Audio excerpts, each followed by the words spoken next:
Hello and welcome back to another installment of Discussions with Diabolical and Sensational Sarah. A moment of pause and smiles. Today we are going to talk about paraphilias. Ooh. I know, I've been waiting for this topic all semester, and it's very exciting. A question we were asked today, I was like taken back by it right away because I don't believe that it is true at all. I think that there's probably an equal amount of men to women who partake in paraphilias. Because I think so. Like, I think men are more forthcoming with it. Like, women have more. I guess it's more taboo for a woman to have a fetish or a paraphilia.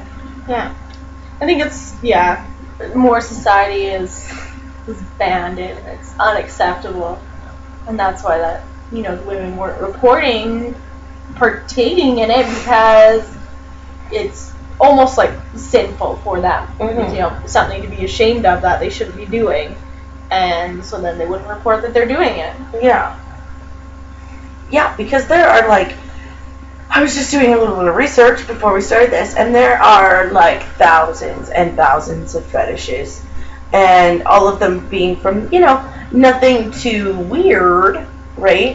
We consider weird. They might not consider weird. And this is what we're going to go into here. Is that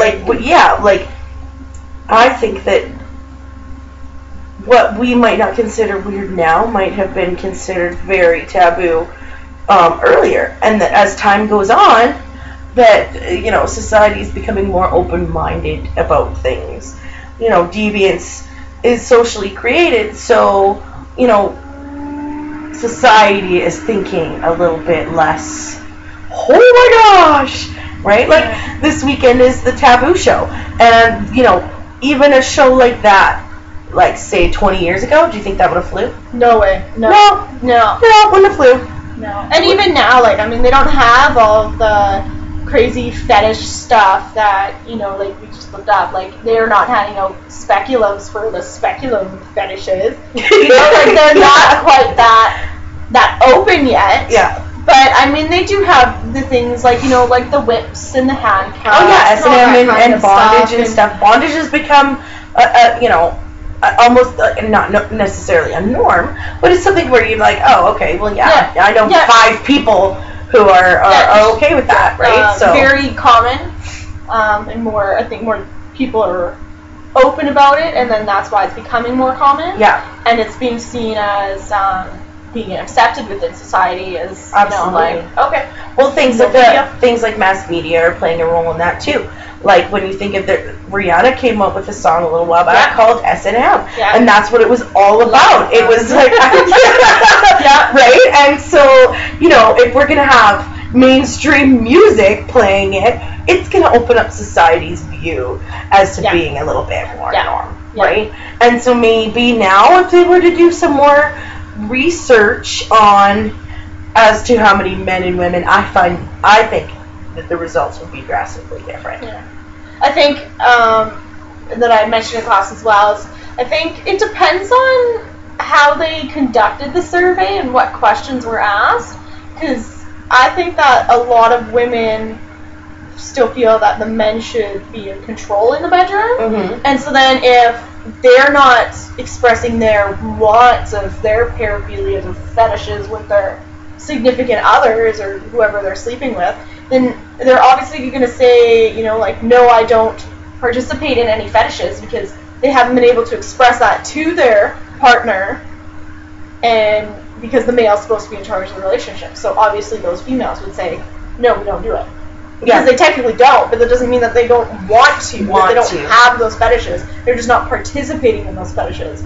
So, we didn't talk about how the survey was conducted in class, but I think that would be an interesting part to find out too, is exactly what questions were they asking and who were they asking. Because, it just says, in class they say Canadian survey, well, okay, that's great, but who did you talk to in Canada? Yeah. Like, that goes people for all, way up north. That goes for all research, though. So much research is, you know, a little bit biased or, you know, not proper sample. I actually heard that when you see things like ads and stuff on the TV, and I'll talk about, you know, like this doctor recommends it or whatever, they're not actual, like, doctors, like medical doctors, but they'll be like totally unrelated doctors. It could be like Dr. Nellis approving a toothpaste commercial. That's exactly what I mean. But they'll get these people that are doctors because they have the doctor title. Everybody just assumes they're like medical doctors, and my medical doctor said I should have this, so I'm gonna go have this. Yeah. But they're really not. No.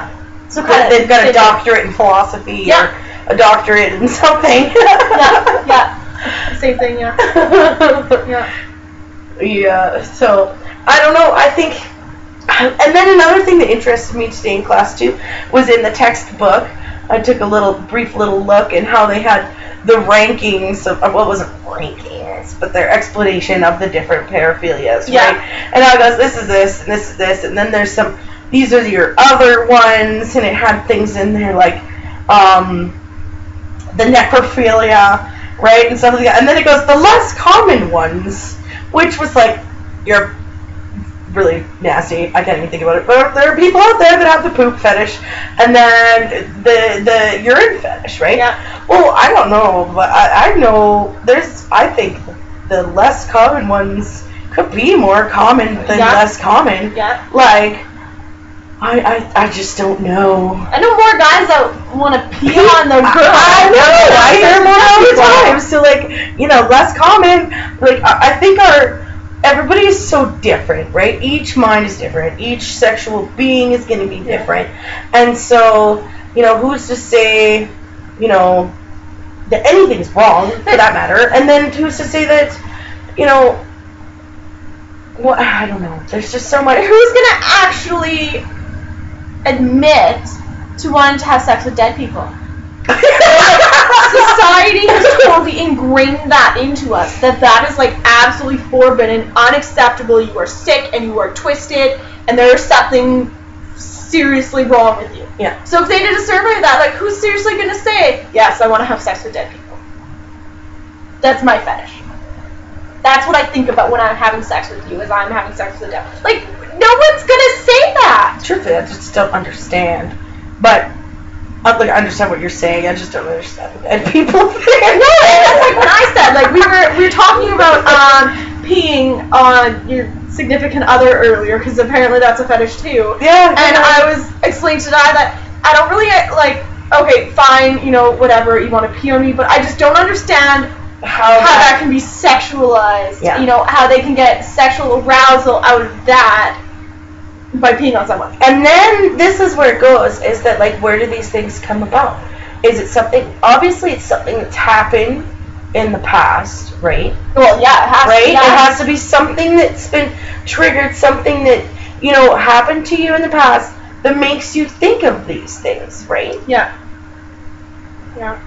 Well, not even, yeah, like, even if it was just, you know, you've heard of it and are curious about it, but not necessarily, like, you've actually done it, right? Yeah. Like, I mean, there's people, like you said, that, like, even in class, they talk about, like, women who fantasize about, you know, like, being raped, Being raped, yeah. But, I mean, they don't necessarily do that because they have been raped or because they want to be raped. It's just something that they imagine in a fantasy. Which could just be, like, a fetish. And then, absolutely, I think, yeah.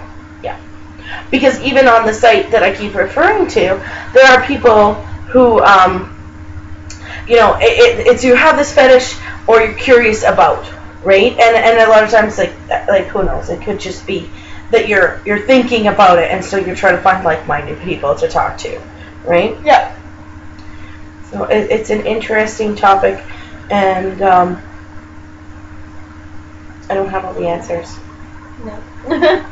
Because we're all too different. Dr. Nellis might. He's a doctor. And doctors always know. Yeah. Anyways, we're going to stop this one here and one more in before the end of the semester.